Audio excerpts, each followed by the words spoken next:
in our song competition. Levina, please have a round of applause for Germany. Yes, Levina, come to the stage. I don't know if the chair is tall enough for you. Maybe we should put it up a bit, just to make sure you can, you can find enough space for your kilometer-long legs.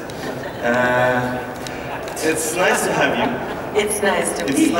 It's nice to finally feel myself a bit taller than you. That's what the cheers does. It helps. Yeah. So my first question is, how was your first rehearsal? You were almost the last one to rehearse among the 43 entries. So how was it? Did you enjoy it? Was the stage big enough? Yes. I mean, I enjoyed it a lot. It was really great. It was so nice to finally, be here. And obviously, I've seen a lot of pictures and videos already from the stage and from the other countries. So it was so nice to finally, be there myself. And yeah, and I was just really happy.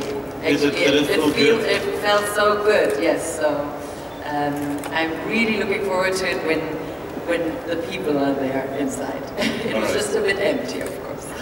You felt a bit lonely without all the crowd. No, but I think it's gonna be a really great. Yeah, usually they have so many technical people there, so it feels like the crowd is already there. But we're gonna have more than that. Yeah. Is this your first time in Ukraine? Yes, it is. Did you have a chance to look around?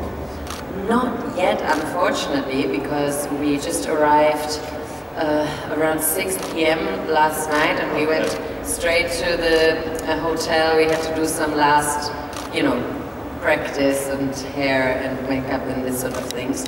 So I mostly saw the hotel room. But on the way out from the bus, I saw a little bit of the city, and what I saw was very nice. In terms of your, in terms of Germany performance over the last years at Eurovision, I understand you don't feel that much pressure because you cannot do worse than the last couple of years, right?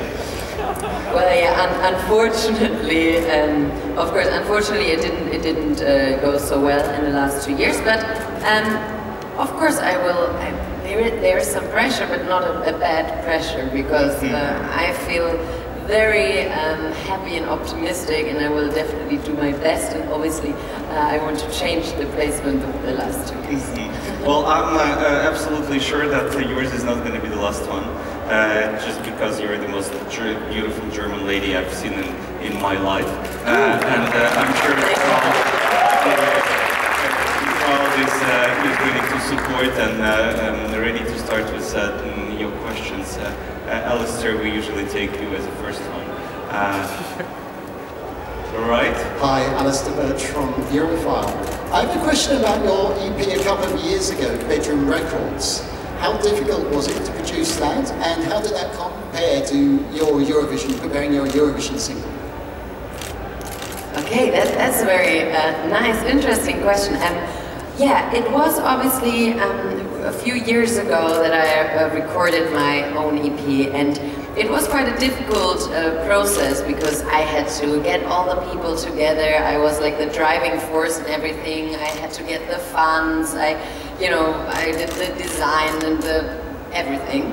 So it was quite a lot of work, and it was a great experience because doing your own project and your own songs, it's a big heart thing, basically, it's like comes from the heart. So I enjoyed it a lot, but obviously now everything I'm doing now is different because I'm surrounded by so many professionals who've done this sort of thing already for a lot of years, so I'm learning a lot, but I can also bring my experience from the past into it, so it's such a great experience, yeah.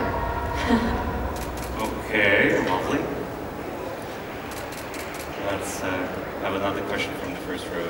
Hello, Levina, it's JP from Radio International. You submitted yourself to the national final of Germany for the Eurovision Song Contest. Germany hasn't been doing particularly well over the last few years. was it not a scary thing or a risky thing to do that? I mean, no, I didn't particularly see it as a risky thing. I mean, it is still a great event, although it didn't work out maybe in the last couple of years. But I personally, you know, it's the first time for me, and it was like a first-time opportunity for me. So I was just really overwhelmed to be able to represent Germany. So, and I think, you know, no risk, no fun, I could say. And yeah, I didn't really think about that at all. I was just focusing on what's in front of me and not what was in the past. Yeah. Mm-hmm. So you didn't think it's a Germany course? It just happened so. No. We never stop, you know, making jokes about it. That's okay. So let's see who's next. Where's all the enthusiasts? Once you want to have another question, yes, please go for it.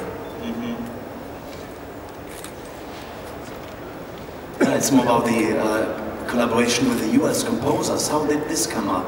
Because Germany has a lot of good songwriters too. Why has the song been written by US composers?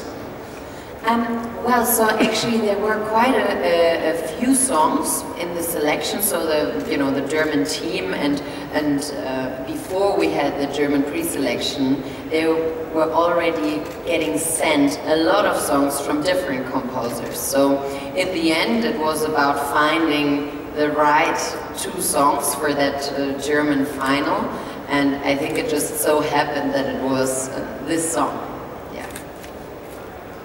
And I understand the composer, from what I wrote, from what I've read about the composer, it's like a hit factory. She keeps writing the best-selling songs in history. Is it? Did you somehow, when you started did you have a collaboration, or was it just the song that you picked? Was the song written for you specially, or was it like the song that you picked for the Eurovision? No, so basically it was actually the song that the German audience picked, because we had this pre-selection where 2 songs were performed by 5 contestants, and there was another song called Wildfire as well, and in the end the German audience was able to vote, and so this for a song and for a contestant. Exactly, and then this happened. So isn't it time for our usual, we usually ask every contestant to perform a couple lines. I see you have a guitarist here, so if we can invite your guitar to the stage so that we can enjoy a couple lines of your song a cappella, right? So let's see, what do we need for it? If we can hold, could you? Okay, you have a mic for a guitar special. Yeah, let's do it. This is Oleg, by the way. Oleg? Yes. All right, hello Oleg. I'm Igor. Zena.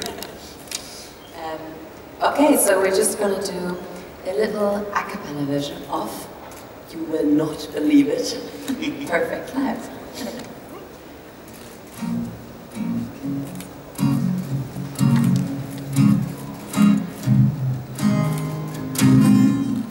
I come alive inside the light of the unexpected. Maybe I thrive outside the comfort zone. And what is a prize without a fight? Yeah, I got addicted to what I thought I wanted.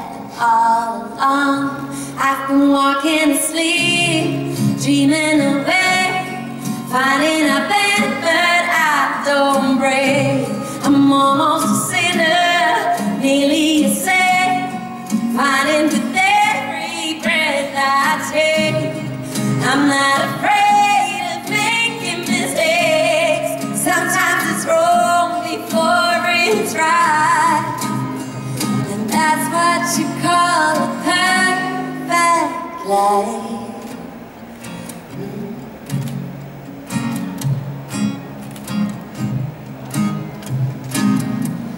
And gathering thorns from the stems of 1,000 roses, weathering storms on a long way home.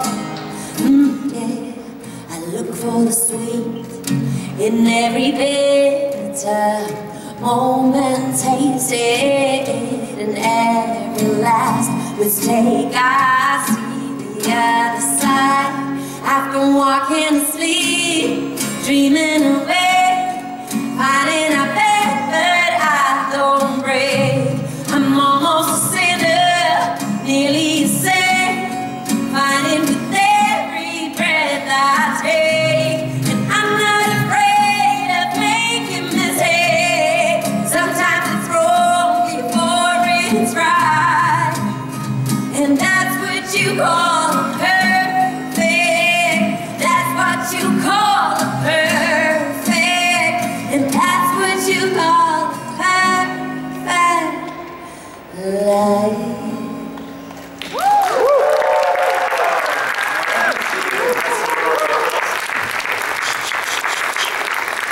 They mute me once you start singing, man. Well, that was amazing. Thank you so much. Thank you. It was really cool. Let's have some more questions from the audience. Alistair, you usually raise. Okay, let's have a gentleman from the back. Yes. Hello, Levina. I'm Patrick from EF12 Eurovision Radio in France. Congratulations for bringing this freshness and your smile on stage. I would like to know, how was the arrangement chosen for Perfect Life? Did you choose the arrangements yourself, or was it assigned to you? Do you mean of the recording of the record? Yes. So, as we had the German pre-selection and that we were 5 different people, basically the producers had to make kind of 5 different versions of the song. So each version was a bit, you know, made for us in a way. So we were able, you know, to say what kind of style we liked and, you know, have a discussion with the team about our genre, you know, so the song fits to us. Yeah. Okay, let's have a bold gentleman next to you, please. Thank you.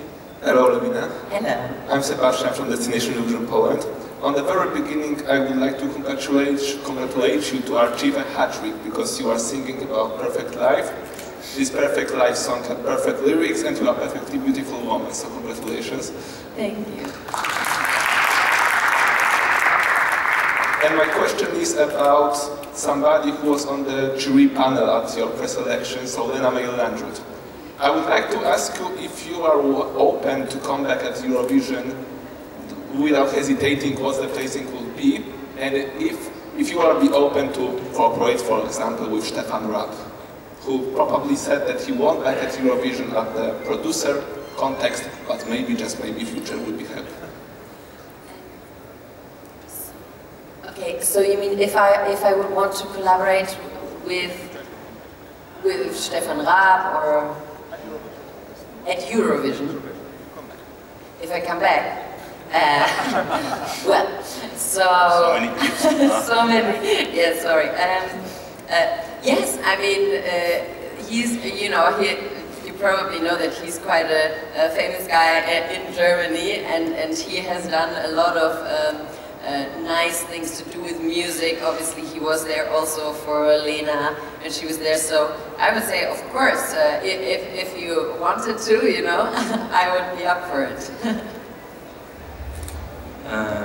Okay, let's have a gentleman all the way in the back. Hi, also from Poland, Simon Rydini-Sleten.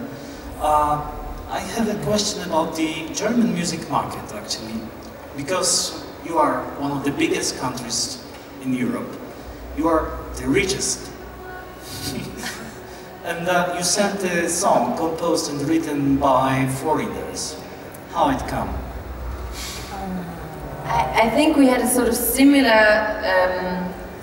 question before. I think, you know, for myself, it was just we had quite a lot of songs sent in to the team, or let's say the German team who organized the pre-selection you know, had quite a lot of songs from different songwriters from, you know, all different countries. So it wasn't specific to Germany, but it was also open to other countries.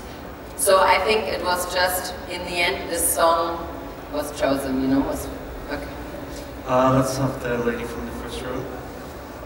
Hi, my name is Maria from Ukrainian National Radio. It's really nice to hear you and see you here. My question is about the style of genres of music which influenced you. I'm not professional, but do you listen to jazz? I think it has influenced you, hasn't it? Yes, you're right. I mean, there are a lot of different styles of music that I personally listen to and that I like. I mean, there is pop, you know, there is even some electronic music, there is some soul, some funk, but also jazz. I love jazz music as well, yeah. Because I think it's, I can hear it in your voice, so it's kind of... Yeah, it's possible, yes. So it's more popular because usually, even in Ukraine, for the last year, I believe 5 years, Ukrainians do more listen to jazz. And quite often the musicians, like, they are trying to make people listen to more like, well, let's just say, I don't want to judge, but to more, not professional music, but deeper music. Quite often they call it jazz. So do you try to influence your friends to listen like this kind of music, this one, or don't? Or do you not? Don't. No, I mean, you know, a lot of my friends are musicians as well, so, you know, a lot of them I actually met at a music college, so we're all interested in music, and, you know, a lot of us, we just say, you know, it's not about the genre, it's about the song. If you like a song, and if you love to listen to that song, sometimes, you know, it doesn't matter if it's pop or rock or jazz or something, so it's quite open. If there would be a song about your life, how would it be called? Oh my God. Well, perfect life choices. Question, obvious answer. Let's have a gentleman in the blue. Yep, that one. Hi Levina, ich bin Benny from Prince Block. Maybe in English. Let's talk about the rehearsal. Were you satisfied? Did it go the way you wanted it to be? Is there anything you still want to change? Yeah, what's your opinion about it? So the rehearsal went really well. I was super happy with it. I think, you know, obviously you still need to get used to everything, so there are a few things that you still need to practice, or I still need to practice, but I think in general it was really something I was really happy and pleased with it. And actually, you know, in the viewing room, it was actually the first time that I saw how it looked, you know. I was there rehearsing 3 times, but then you don't really know how everything looks in the end. So I was super happy with that, and I think we're just gonna do small changes on some effects on the stage, you know, something here and there, something with the cameras, and but nothing major. Yeah. Okay. Let's take a question from the gentleman from. Okay, and then Levina. Hello. I'm from Hungary. We met in Budapest, maybe. My question is, you did a huge promo tour in the previous week, visited a lot of countries, and mainly many people who couldn't visit you, maybe in Germany or wherever. What was the most valuable lesson you learned during this promo tour about traveling people and everything, but maybe about Eurovision and fans? Actually, there was quite a lot I learned, and one of the things is that there's so much to Europe and to Eurovision, and there are so many countries that I actually didn't really, you know, I knew about them, but I didn't know about them. You know, I didn't know the culture, and I didn't know exactly how much diversity we actually have, you know, in a very close distance from the home country, you know. And this was a very, very great experience, and I think it was yeah, one of the most amazing things during this whole experience I'm making. And you know, obviously the Eurovision is great, but this getting to know different cultures and countries is so important for Eurovision. So, and that was some really great times that I had. Yeah. Okay, we can take one last question from the gentleman all the way in the back. Hi, my name is Alex from ESC Serbia. Erstens eine wunderbare Stimme und wunderbare Frau. After the German national final, you were a really hot topic in Serbian media. My question is, have you seen the film Young and Wild by Felix Ella? And have you heard the song from the movie? What are you trying to imply? No, no, because actually I feel like I've seen the film, but now I don't remember. So sometimes I'm quite bad with names. But why? Have you seen the movie? Okay, well, that was the last question at the press conference. Let's take one last question from Alistair. One last question. Can we have the mic, please, over there? Пожалуйста, микрофон передайте еще одному же. Спасибо. Okay. Yeah, good. Hi, Levina. Another question. I watched the national final very early in the morning in Australia. Oh, wow. Did I hear you say it was your first time performing on television? Is that correct? Yes. So my follow-up is, now you're at Eurovision, the TV setup is infinitely more complicated. How have you been practicing and training, getting ready for Eurovision between then and now? You know, I think actually during the German pre-selection I already learned quite a lot, and sort of the practice I did there I think already helps me now for this stage here. Obviously everything is much bigger and more, you know, but you have the cameras. I think that's the main difference. Obviously I have performed on stages before, so that feeling you have on the stage, or the interaction with the audience is there, it's similar, but the main difference is of course the cameras and how to feel and how to move with the cameras. This we, you know, also in between the pre-selection and now, we had a few camera rehearsals as well. And when we practiced in some conference rooms of hotels, I had the stage director pretending to be a camera and running around me. And so, yeah, we practiced it a little bit like that. Yeah. Okay, well, we thank Levina for having a great press conference and invite you to the photo stand.